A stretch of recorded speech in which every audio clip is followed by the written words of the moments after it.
నిన్నటి current affairs లోని చివరి ప్రశ్నకు సమాధానం. ప్రయాణికుల భద్రత కోసం ఇటీవల ఇండియన్ రైల్వేస్ రూపొందించిన యాప్ పేరేంటి? ప్రయాణికుల భద్రత కోసం రైల్వేస్ ఇటీవల సంరక్ష యాప్ తీసుకువచ్చింది.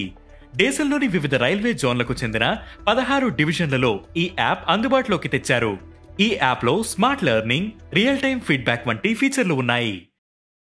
ఇక మొదటిది, FBI చీఫ్ గా కశ్యప్ పటేల్. అమెరికాలో అత్యంత ముఖ్యమైన దర్యాప్తు సంస్థ federal bureau of investigation chief గా భారత సంతతికి చెందిన కశ్యప్ పటేల్ ను నియమిస్తున్నట్లు అమెరికా కాబోయే అధ్యక్షుడు డొనాల్డ్ ట్రంప్ ప్రకటించారు. న్యూయార్క్ లో జన్మించిన కశ్యప్ యూనివర్సిటీ ఆఫ్ రిచ్మండ్ లో గ్రాడ్యుయేషన్ పూర్తి చేశారు. ఆ తర్వాత యూనివర్సిటీ కాలేజ్ లండన్ లో న్యాయ విద్యను పూర్తి చేసి మియామి కోర్టుల్లో లాయర్ గా వివిధ హోదాల్లో సేవలనందించారు. ఇక రెండవది, హెచ్ఐవికి వ్యాక్సిన్. హెచ్ఐవి వ్యాధికి చెక్ పెట్టేలా శాస్త్రవేత్తలు వ్యాక్సిన్ కనుగొన్నారు.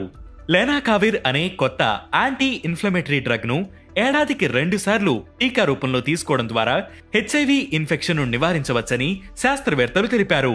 దక్షిణాఫ్రికాలో నిర్వహించిన క్లినికల్ ట్రయల్స్ లో శాస్త్రవేత్తలు ఈ విషయాన్ని ధృవీకరించారు. ఇక మూడవది, డిసెంబర్ 4న ప్రోభా 3 మిషన్. సూర్యుడి రహస్యాలను తెలుసుకునేందుకు ఇస్రో ప్రోభా 3 మిషన్ ను ప్రయోగించనుంది.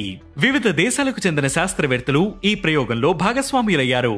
యూరోపియన్ స్పేస్ ఏజెన్సీ డిసెంబర్ 4న ఏపీలోని శ్రీహరికోట స్పేస్ స్టేషన్ నుంచి ఇస్రో వాణిజ్య విభాగం న్యూ స్పేస్ ఇండియా లిమిటెడ్ సహకారంతో ఈ మిషన్ ను ప్రయోగించనుంది.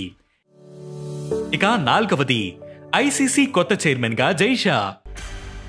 ఇంటర్నేషనల్ క్రికెట్ కౌన్సిల్ చైర్మన్ గా బీసీసీఐ సెక్రటరీ జైషా ఎన్నికయ్యారు. 36 ఏళ్ల వయసులో ఈ బాధ్యతలు చేపట్టిన జైషా ఐసీసీ చైర్మన్ బాధ్యతలు అందుకున్న అతి పిన్న వయస్కుడిగా నిలిచారు. ఇక ఐదవది, మహాకుంభ్ ఏరియాను కొత్త జిల్లాగా ప్రకటించిన యూపీ.